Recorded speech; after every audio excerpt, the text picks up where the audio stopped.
यही चीज़ आवाज़ कर रही है दोनों साइड में। देखो इधर भी मैं दिखा देता हूँ मुक्का मार के, ये देखो दोस्तों। देखो हमने सिर्फ टायर खोला है और टायर खोलने के बाद में ये देखो इसमें देखो पिले देख पा रहे हैं आप, ये देखो, ये देखो। इसका मतलब सिर्फ इसकी ये पिन है ना, ये खुलेंगी।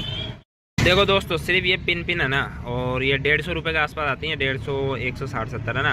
अब ये दोनों पिन है, ये चेंज कर रहा हूँ बस मैं, सिर्फ ये चेंज करूँगा। और इसकी आवाज़ देखना, मतलब जो सस्पेंशन की आवाज़ थी ना बिल्कुल ख़त्म हो जाएगी। तो ये देखो दोस्तों दोनों पिन हमने चेंज कर दी हैं।